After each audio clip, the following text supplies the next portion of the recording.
ভক্তবৃন্দ এবং আমাদের বিএনপি পরিবারের সকল পর্যায়ের সম্মানিত নেতৃবৃন্দ, সকলের প্রতি রইল আন্তরিক অভিনন্দন, আদাব, শারদীয় শুভেচ্ছা।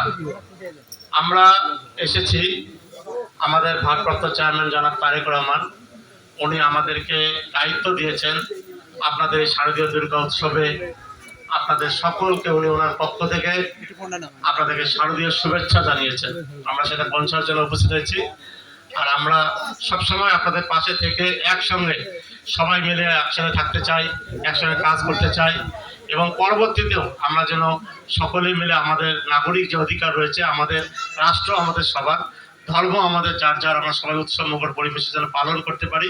এবং আমাদের পক্ষ থেকে, বিএনপির পক্ষ থেকে ভারপ্রাপ্ত চেয়ারম্যানের নির্দেশনা আপনাদের পাশে সব সময় থেকে আমাদেরকে কাজ করার নির্দেশ দিয়েছেন এবং আমরাও চাই আপনাদের ভালোবাসা অর্জন করার জন্য এবং আপনাদের পাশে থেকে আপনাদের সহযোগিতা করার জন্য, এবং আমাদের জন্য আশীর্বাদ করবেন। মহান রব্বুল আলামিন যদি আমাদেরকে জনগণের নির্বাচনে ভোটের মাধ্যমে রাষ্ট্রীয় ক্ষমতায় নিয়ে যায়, আমরা যদি কুড়িগ্রামে আমরা যে লক্ষ্যে কাজ করছি, আল্লাহ যদি আমাদেরকে সেই জায়গাতে তৌফিক দান করেন, কুড়িগ্রাম সদর 2 আসনের কোনো মন্দিরের উন্নয়ন কাজ অসমাপ্ত থাকবে না, সমস্ত কাজ আমরা সম্পন্ন করব। এবং আমি বিভিন্ন এলাকায় গিয়ে একটি জিনিস দেখলাম, আপনাদের অনেক এলাকার মন্দিরের কাজ অসমাপ্ত রয়েছে এবং অনেক গ্রাম অঞ্চলে তারা আজকে তাদের মন্দিরের কোনো অবকাঠামো নেই, তারা আজকে ডেকোরেটর দিয়ে, টিনের ছায়লা দিয়ে ডেকোরেশন করে তারা তাদের দুর্গা উৎসব পালন করছে। এটা অত্যন্ত দুঃখজনক। 16 বছর আমরা মনে করেছিলাম যে এই অবকাঠামোগুলি সম্পূর্ণ হবে, এটা হয়নি। এটা আমাদের জন্য অনেক কষ্টের। আমরা ইনশাআল্লাহ আপনাদের কথা দিচ্ছি, আপনাদের মন্দির উন্নয়নের ব্যাপারে যা কিছু করা লাগে আমরা করব এবং আপনারা ভাববেন আপনাদের পাশে আমরা সব সময় আছি এবং থাকবো।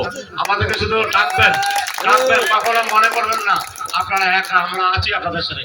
যে কোনো সময়, যে কোনো মুহূর্তে আমাদেরকে ডাকবেন। এবং আমাদের এখানে অনেক আপনাদের সম্প্রদায়ের নেতৃবৃন্দ রয়েছেন যারা আমাদের সংগঠনের সাথে জড়িত। এখানে অমল রয়েছেন, এখানে আমাদের সুবরা রয়েছেন, আমাদের সিনিয়রের মধ্যে আমাদের অনেক আছে, অপূর্ব রয়েছেন, আরো অনেকে রয়েছেন, এই এলাকার অনেকে রয়েছেন। আমরা আমাদের যে মিঠুন রয়েছেন, আমার ছোট ভাই, এদের পাশেই আছে আমার মিঠুন। এরা সবাই আপনাদের সহযোগিতা করবে, যখন যেটা প্রয়োজন আমাদেরকে জানাবেন। এবং আজকে আমরা এখানে আপনাদের সঙ্গে শুধু শুভেচ্ছা বিনিময় করার জন্য উপস্থিত হয়েছি। আমি আবার আপনাদেরকে শারদীয় শুভেচ্ছা আদাব জানিয়ে আমি আমার কথা এখানে শেষ করছি। ধন্যবাদ।